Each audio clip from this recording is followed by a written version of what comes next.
Hello everyone, this is Manos. आज आम discussion करवा the blood of father Gilligan. या किए लिखिंट विलियम बटलर येट्स। तो चलतु कवि विषय कौन जाना। William Butler Yeats is an Irish poet. William Butler Yeats जड़े इरिश माने आयरलैंड जे अधिवासी। तो इरिश जड़े कवि, ड्रामाटिस्ट माने जड़े नाट्यकार एंड माइस्टिक माने रहस्यवादी जे रहस्य विषय जानने को चेष्टा करती। He was awarded the Nobel Prize for Literature in 1923. He was awarded तांको पुरस्कृत करा जायतिला the Nobel Prize for literature साहित्य पई तांको नोबेल पुरस्कार दिया जायतिला इन 1923 रे। तो चलंतु टेक्स्ट रे कोन अछि, टेक्स्ट रे देखिबा। The old priest Peter Gilligan. The old माने वयस्क, प्रीस्ट माने जे ख्रीष्ट मानकर जो चर्चर जो पूजारी थांती तांको पाद्री कह जाए। तेणु द ओल्ड प्रीस्ट माने वयस्क पाद्री, तांको ना कौन थिला पीटर गिलिगन। वाज ओरी माने से थकी पड़ुथिले, क्लांत हो पड़ुथिले। कहीं ना नाइट एंड डे दिन आउ राति से काम करी करी परिश्रम होइकी से थकी पड़ुथिले। For half his flock were in their beds or under green shorts ले।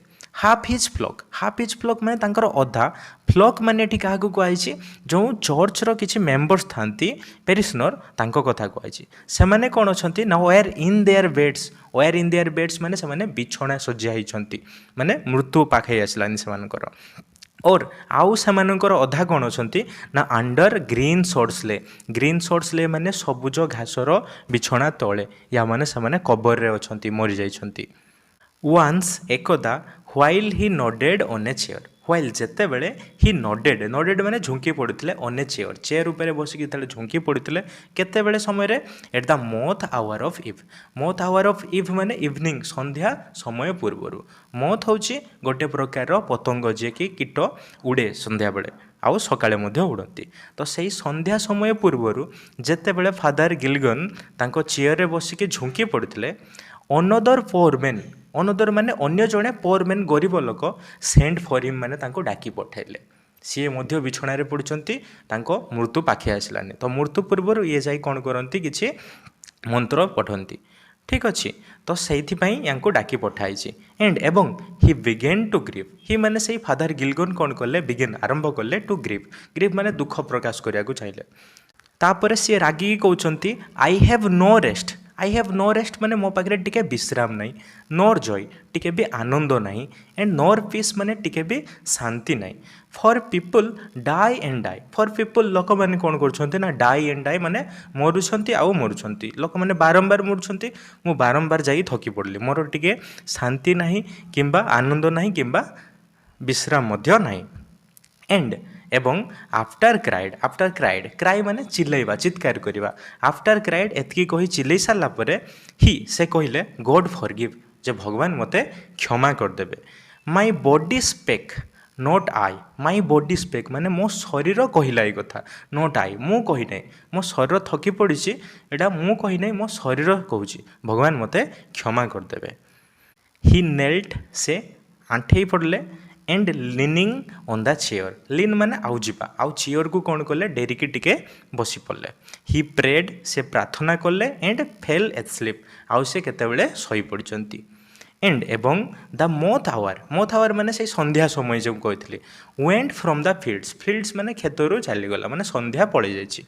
एंड एवं स्टार्स आकाशर तारा गुड़िक बिगन टू पीप माने चमकिबा साइन करबा एंड बिगन माने आरंभ होइछि टू पीप माने चमकिबा को आरंभ करछि स्टार गुड़िक।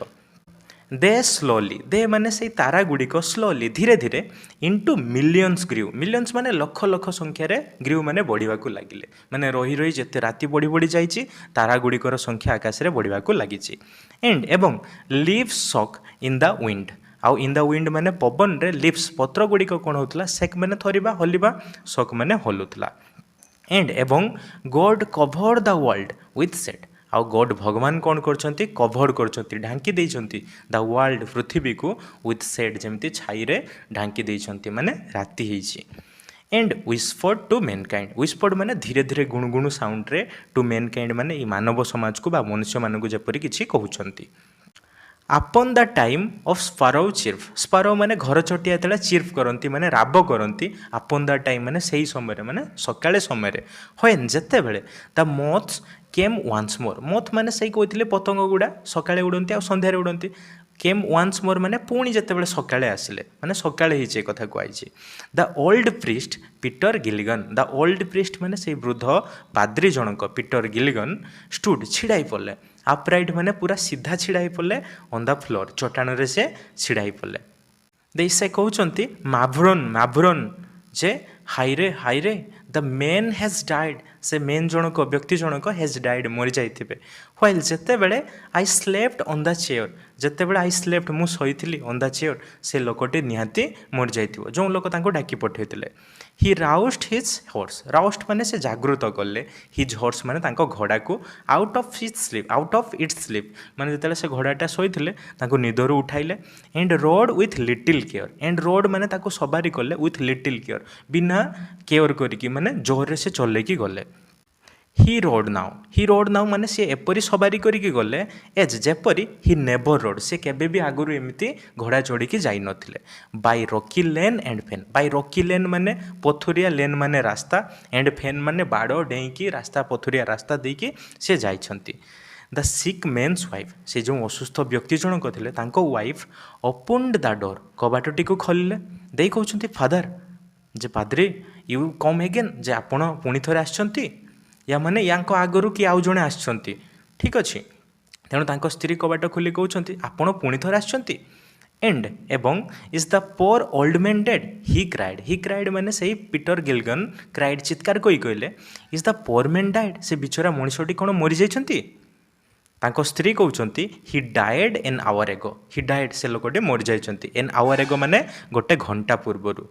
ଦ ଓଲ୍ଡ ପ୍ରିଷ୍ଟ ପିଟର ଗିଲଗନ୍, ସେଇ ବୃଦ୍ଧ ପାଦ୍ରୀ ପିଟର ଗିଲଗନ୍ କ'ଣ କଲେ ଇନ୍ ଗ୍ରିଫ୍ ମାନେ ଦୁଃଖରେ, ସୁଏଡ୍ ମାନେ ଦୋହଲିବା, ଆଗକୁ ପଛକୁ ହେବା, ଟୁ ଏଣ୍ଡ ଫ୍ରୋ ମାନେ ଆଗକୁ ପଛକୁ ଦୋହଲିବା। ସେ ଯେତେବେଳେ ଏଇ କଥା ଶୁଣି ପଡ଼ିଛନ୍ତି ଯେ ସେ ଲୋକଟି ମରିଛନ୍ତି, ସିଏ ଦୋହଲି ଉଠିଛନ୍ତି ଦୁଃଖରେ। କ'ଣ ପାଇଁ? ଯେ ସିଏ ଆସିପାରିଲେନି, ବହୁତ ଦୁଃଖ ହେଇଛି ତାଙ୍କୁ। ତାପରେ ତାଙ୍କ ସ୍ତ୍ରୀ ଜଣକ, ସେ ଲୋକ ଯେଉଁ ମରିଛନ୍ତି ତାଙ୍କ ସ୍ତ୍ରୀ ଜଣକ କହୁଛନ୍ତି ହଏନ୍ ଯେତେବେଳେ ୟୁ ଆର୍ ଗନ୍, ଆପଣ ଯେତେବେଳେ ଆସିକି ଯାଇଥିଲେ, ଇଏ ତ ଆସିନାହାନ୍ତି, ୟାଙ୍କ ଜାଗାରେ ଆଉ କିଏ ଆସିଛନ୍ତି। ତେଣୁ ସେ ସ୍ତ୍ରୀ ଲୋକ କହୁଛନ୍ତି ହଏନ୍ ଯେତେବେଳେ ୟୁ ଆର୍ ଗନ୍, ଆପଣ ଯେତେବେଳେ ଚାଲି ଯାଇଥିଲେ, ହି ଟର୍ଣ୍ଣଡ ଏଣ୍ଡ ଡାଏଡ୍, ହି ଟର୍ଣ୍ଣଡ ମାନେ ସେ ଆପଣଙ୍କ ଆଡ଼ୁ ମୁହଁ ବୁଲେଇ ନେଇଥିଲେ, ଏଣ୍ଡ ଡାଏଡ୍ ଆଉ ମରିଯାଇଥିଲେ। ଆଜ୍ ମେରି ଏଜ୍ ଏ ବାର୍ଡ଼ ମାନେ ପକ୍ଷୀ ଭଳି, ମେରି ମାନେ ସାଧାରଣ ମୃତ୍ୟୁ ହୋଇଥିଲା ତାଙ୍କର, ଆଜ୍ ମେରି ଏଜ୍ ଏ ବାର୍ଡ଼ ମାନେ ପକ୍ଷୀଙ୍କ ଭଳି ମୃତ୍ୟୁ, ମାନେ ବହୁତ ସାଧାରଣ ମୃତ୍ୟୁ ହୋଇଥିଲା ବିନା ଯନ୍ତ୍ରଣାରେ। ଦ ଓଲ୍ଡ ପ୍ରିଷ୍ଟ ପିଟର ଗିଲଗନ୍, ସେଇ ବୃଦ୍ଧ ପାଦ୍ରୀ ପିଟର ଗିଲଗନ୍ କ'ଣ କଲେ, ନେଲ୍ଟ ଆଣ୍ଠେଇ ପଡ଼ିଲେ, ନେଲ୍ଟ ହିମ୍ ମାନେ ସେ ଭଗବାନଙ୍କୁ ଯିଏ ତାଙ୍କ ପରିବର୍ତ୍ତେ ଆସିଥିଲେ ତାଙ୍କ ଆଗରେ ଆଣ୍ଠେଇ ପଡ଼ିଲେ। ଏଟ୍ ଦ ୱାର୍ଡ଼, ଏଇ କଥା ଶୁଣିକି ଯେ ଆପଣ ପଳେଇ ଗଲା ପରେ ସେ ବହୁତ ଶାନ୍ତିରେ ମରିଯାଇଛନ୍ତି, ଏଇ କଥା ଶୁଣିକି ସେ ସେଇଠି ଆଣ୍ଠେଇ ପଡ଼ିଥିଲେ। ଦେଇ ସେ କହୁଛନ୍ତି ହି ମାନେ ସେଇ ଭଗବାନ, ଯିଏକି ହ୍ୟାଥ୍ ମାନେ has made the night of star, made ମାନେ ତିଆରି କରିଛନ୍ତି ଦ ନାଇଟ୍ ଅଫ୍ ଷ୍ଟାର୍ସ, ରାତିର ତାରାଗୁଡ଼ିକ ତିଆରି କରିଛନ୍ତି। ଆଉ ଫର୍ ସୋଲ୍ସ, ଯେଉଁ ଆତ୍ମା ମାନେ ପିଟର ଗିଲଗନ୍ କହୁଛନ୍ତି ତାଙ୍କ ଆତ୍ମା କଥା କହୁଛନ୍ତି, ଫର୍ ସୋଲ୍ ହୁ ଟାୟାର, ଯେଉଁ ତାଙ୍କ ଆତ୍ମା ଥକି ପଡ଼ିଥିଲା, ଏଣ୍ଡ ବ୍ଲିଡ୍ ମାନେ ରକ୍ତ ବୋହିବା, ଯେଉଁ ଯନ୍ତ୍ରଣା ପାଉଥିଲା, ତେଣୁ ତାଙ୍କୁ ଟିକେ ରକ୍ଷା କରିବା ପାଇଁ ସେଣ୍ଟ ଭଗବାନ ପଠେଇଛନ୍ତି, ସେଣ୍ଟ କରିଛନ୍ତି କାହାକୁ ନା one of his great Angeles down, one of his great angel ମାନେ ତାଙ୍କର ମହାନ ଦୂତ ଜଣଙ୍କୁ ପଠେଇଥିଲେ ଡାଉନ୍ ତଳକୁ। ଟୁ ହେଲ୍ପ ମି ଇନ୍ ମାଇ ନିଡ଼୍, ମୋତେ ସାହାଯ୍ୟ କରିବାକୁ ଇନ୍ ମାଇ ନିଡ଼୍, ମୋ ଦରକାର ସମୟରେ ଭଗବାନ ନିଜେ ପଠେଇଛନ୍ତି ତାଙ୍କର ଏଞ୍ଜେଲକୁ। ହି ସେଇ ଭଗବାନଙ୍କୁ କହୁଛନ୍ତି ସେ ଯିଏକି ଇଜ୍ ରାଫ୍ଟ ଇନ୍ ପର୍ପଲ୍ ରବ୍ସ, ଯିଏକି ରାଫ୍ଟ ଘୋଡ଼େଇ ହେଇଛନ୍ତି, ଇନ୍ ପର୍ପଲ୍ ମାନେ ବାଇଗଣୀ ରଙ୍ଗର ରବ୍ସ ପୋଷାକ ପିନ୍ଧିଛନ୍ତି, ଠିକ୍ ଅଛି। With planets in his care, ଯେତେ ସବୁ ପ୍ଲାନେଟ୍ସ ରହିଛି, ଗ୍ରହ ଗୁଡ଼ିକ ରହିଛି, ଇନ୍ ହିଜ୍ କେୟାର ତାଙ୍କ ଯତ୍ନରେ ହିଁ ଚାଲନ୍ତି, ସବୁ ପ୍ଲାନେଟ୍ ଗୁଡ଼ିକ ସେ ହିଁ ଚଲାଉଛନ୍ତି। ହେଡ୍ ପିଟି, ସେ ଦୟା ଦେଖାଇଛନ୍ତି on the list of things, ମାନେ ବହୁତ ଛୋଟ ଜୀବ ଉପରେ, ଲିଷ୍ଟ ଅଫ୍ ଥିଙ୍ଗ ମାନେ ସବୁଠୁ ଛୋଟ ଜୀବ ଉପରେ, ମାନେ ଫାଦର ଗିଲଗନ୍ ଉପରେ ମଧ୍ୟ ଦୟା ଦେଖାଇଛନ୍ତି। ଏଜ୍ ସ୍ଲିପ୍ ଆପନ୍ ଏ ଚେୟାର, ଯିଏକି ଏଜ୍ ସ୍ଲିପ୍ ଶୋଇପଡ଼ିଥିଲେ ଆପନ୍ ଏ ଚେୟାର ଉପରେ ଶୋଇପଡ଼ିଥିଲେ, ତାଙ୍କ ପ୍ରତି ମଧ୍ୟ ଭଗବାନ କ'ଣ କରିଛନ୍ତି, ଦୟା ଦେଖାଇଛନ୍ତି। ମୁଁ ଆଶା କରୁଛି ତୁମମାନେ ବୁଝିପାରିଥିବ। Thank you, bye, love you all.